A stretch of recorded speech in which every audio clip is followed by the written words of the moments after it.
What's good, family? It's me, Coach 67 Sports TV. Shout out to the awesome and amazing LDBC, Lions Den Broadcasting Community. Shout out to the Louisiana All-American Sports Network. And shout out to the greatest university in the world, the Southern University, home of the mighty Jaguars. In this particular video, I'm going to talk about why the NBA sucks. Right now, NBA viewership is drastically declining. And someone who really enjoys the NBA, is a variety of different reasons. Some just from a viewer's perspective, some from a coach's perspective. So I'm going to just start from the top. First of all, for me, one of the reasons why the NBA sucks is because my favorite team, the New Orleans Pelicans, they suck. They are absolutely trash. I thought in the offseason when Zion lost all of this weight, it was going to prevent him from getting injured all the time. This dude lost all the weight. Opening night, he can't play. And then eventually, DeJounte Murray, first game of the season, he got hurt. Brandon Ingram, he seems like he doesn't want to be there because he didn't get a contract extension. He definitely going to leave after the season is over. Zion got hurt again. He's ballooned up in weight again.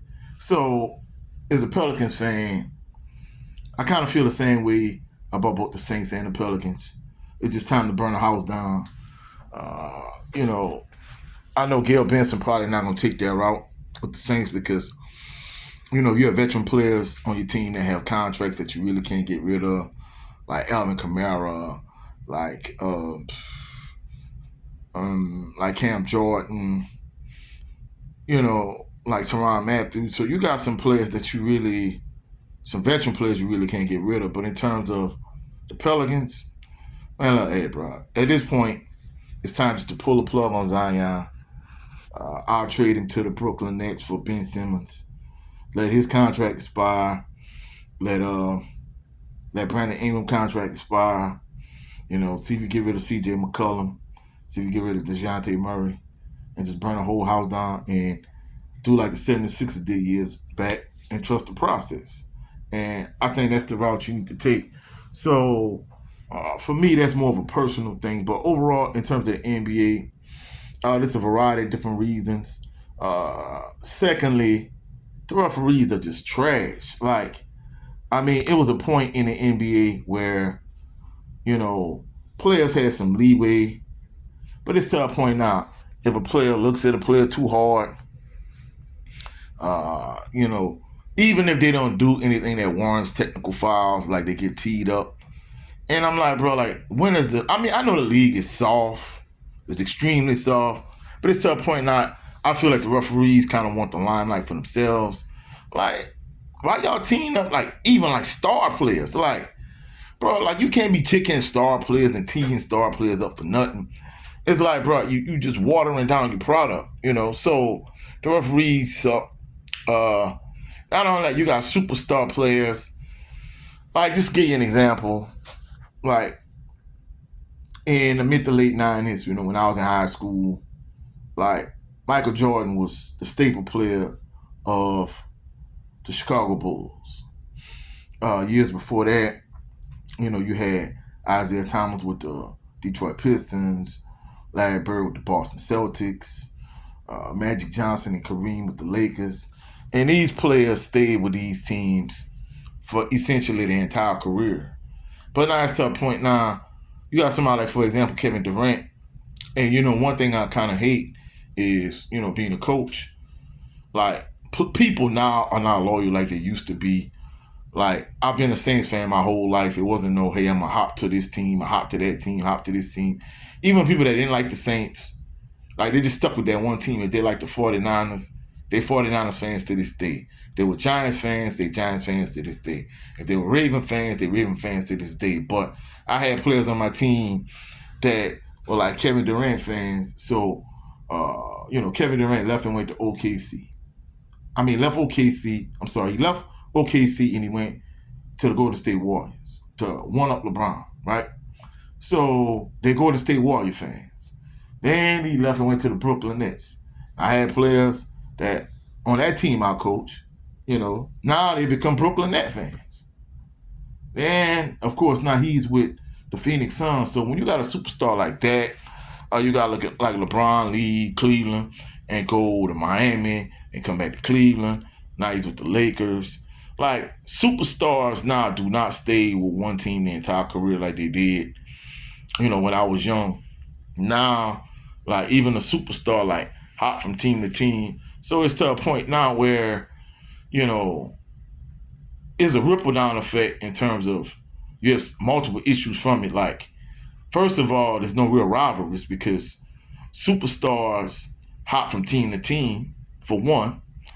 Second of all, like these guys nowadays, this AAU culture that we live in now, like everybody want to be friends. Like, you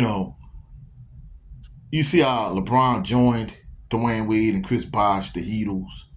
Man, hey, at one point, it would have been unfathomable for Jordan to join the Boston Celtics, Isaiah Thomas to join the Bulls or the Pistons. I mean, not the Pistons, the Celtics or the Lakers. Just imagine if Isaiah Thomas leave the Detroit Pistons and join the LA Lakers. Come on, man, like that wouldn't have been happening. These guys were bitter rivals. I'm not gonna say they hated each other, but they borderline hated each other. And they wanted to beat their opposition. They didn't want to team up with them and join with them. Now, LeBron with this soft crap nowadays, he joined up with D-Wade. And then Kevin Durant, he was the reason why the Oklahoma City lost to the Golden State Warriors. Then the next season, he going to turn around and join the Golden State Warriors. So, the whole AAU culture, like, there's no real rivalries in the league no more. And I think as a result, there's no real drama. No real drama, no real suspense because, players, superstar players hop from team to team. You really don't, build a bond with a franchise.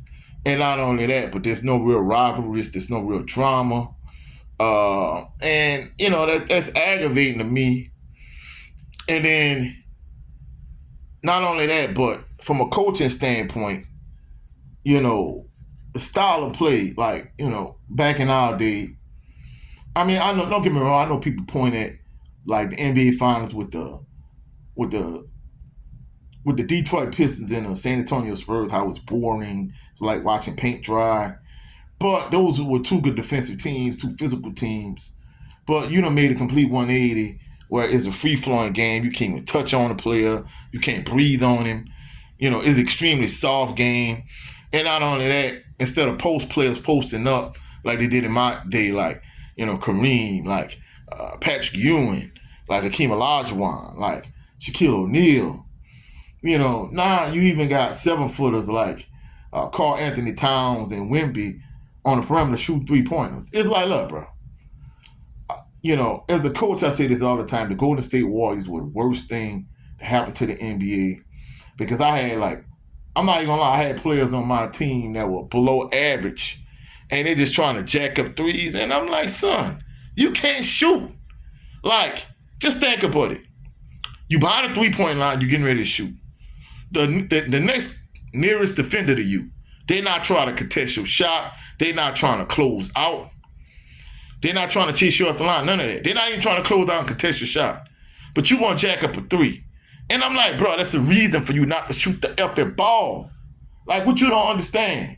And I used to have to tell players this all over and over again. Like, you want to be Steph, but you're not Steph. Because guess what? First and foremost, I got to give these players a history lesson all the time. Like, Steph Curry's daddy, Dale Curry, played in the NBA for the Charlotte Hornets.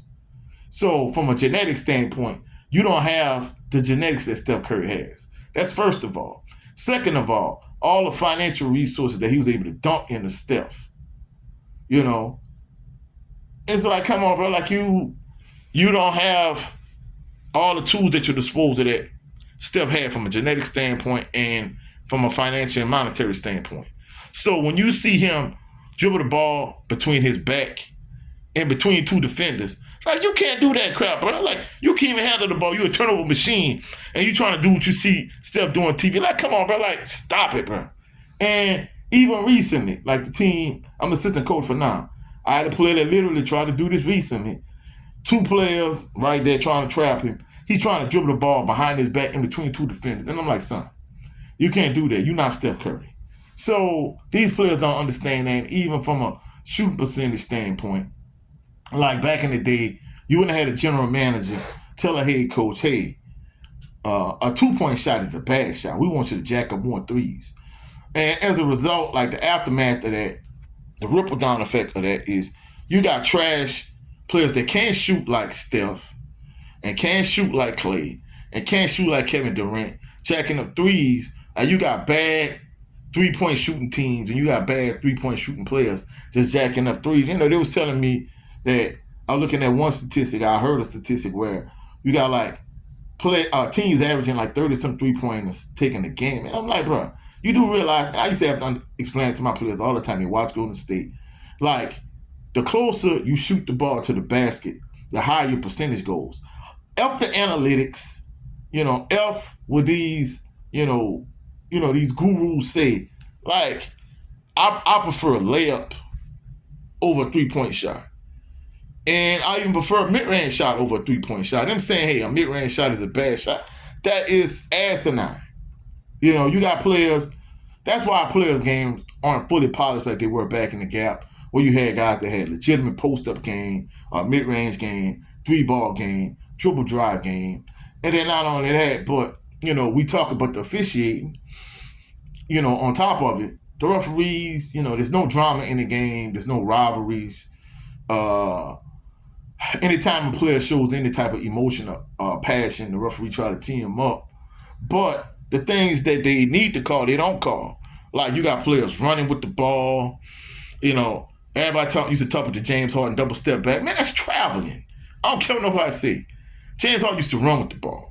You know what I'm saying? So you got players like constantly traveling with the ball, running with the ball, no call. Even recently, right? Last week, the team I'm the assistant coach of, we lost in the Paris championship game, for the junior high league. But one of the games leading up, like one of the games in like the second round, this team was beating us at home earlier this year, and we came back and we beat them by 4 points. But they had this little midget. I'm not gonna lie, this little midget could ball. He could shoot the 3-ball. He got a good handle. He quick off the dribble. But even in the junior high games, like one play he was driving to the goal, and one of the guards that was defending him is like one of the starting wide receivers on the basketball team. He a real good defender. But this little midget beat him off the dribble. Then he got closer to the goal. He Euro-stepped around our starting center and Euro-stepped around somebody else. So he Euro-stepped around 2 players and laid up the ball. And I'm like, bro, like, you're not going to call traveling? So it's to the point where it's either a trickle-down effect to the junior high level. So, like, the stuff the referees need to call, like the traveling, like the carrying, they talk about how some of these players, don't get me wrong, Kyrie got ill handle. You got players nowadays that got ill handle. But players nowadays running with the ball way more than players back in the gap like Isaiah Thomas, who had like legit cold handle, like excellent ball handler. I would lean towards somebody like that. Like, players weren't able to run with the ball and travel with the ball in the 80s and 90s like they do now. And like I say, anytime you got a player like literally took Euro stepped around 2 players going to the goal, and the referee didn't call no traveling violation. I'm like, come on, man. So, I mean, it trickles down even to the middle school and the junior high level. And, I mean, you got so many other issues. And I'm not going to lie, another huge issue is the load management. Being a Pelicans fan, I hate the fact that Zion Williamson, he have a scratch, and all right, now he out for the game. Prior to him, it was Anthony Davis, another player who just made a butter. And I think that's part of the reason why the players are so fragile now, is because they don't play as many games as they used to play back in the gap. Like, players took pride in playing all 82 games. Like MJ, like Jordan, he took pride in playing all 82 games in the season. Like, this load management crap, yeah, it might extend the player's career, but just to think, hey, if, you got the Memphis Grizzlies coming into town, and I'm a Pelicans fan, I'm looking to see Ja. Oh, Ja got a tweaked ankle. He got a little tweak in his ankle, so he's not playing tonight. So I paid all this money to watch him play, and now he's not playing in this game. So, you got a variety of different issues. Of course, my team sucks. The referees trash. There's no drama in the league.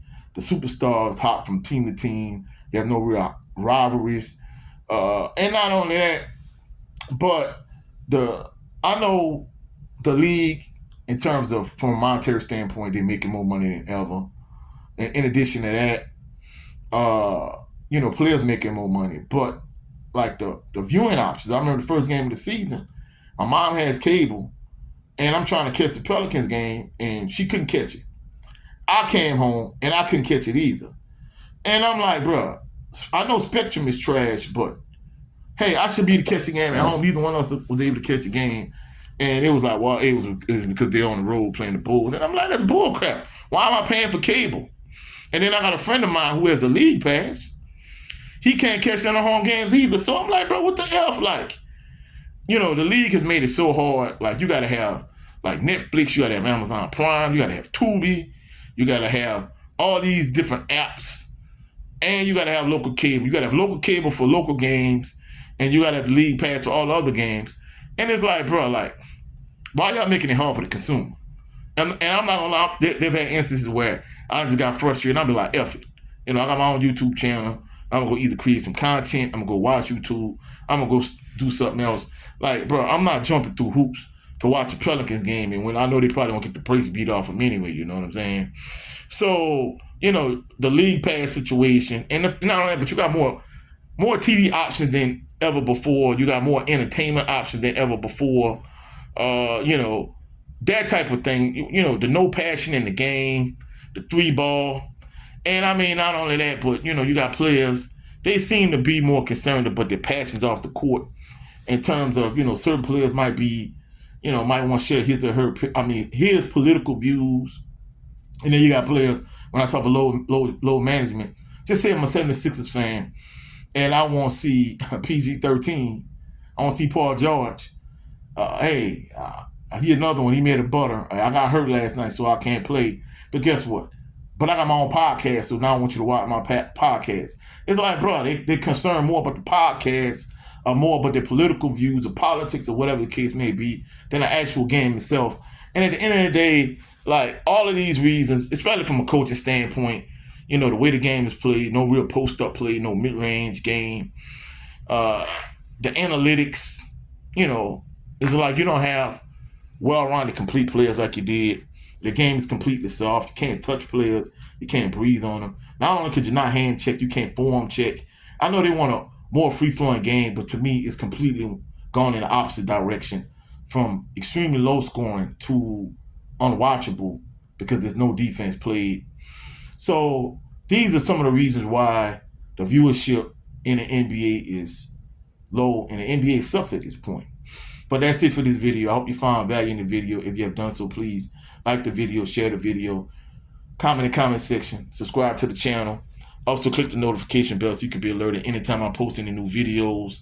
Also, go check out my brother Jared 11 Green on his channel, Southern Baller Show. We did an episode last night. Also, go check out my brother Brent Fox on his channel with his show.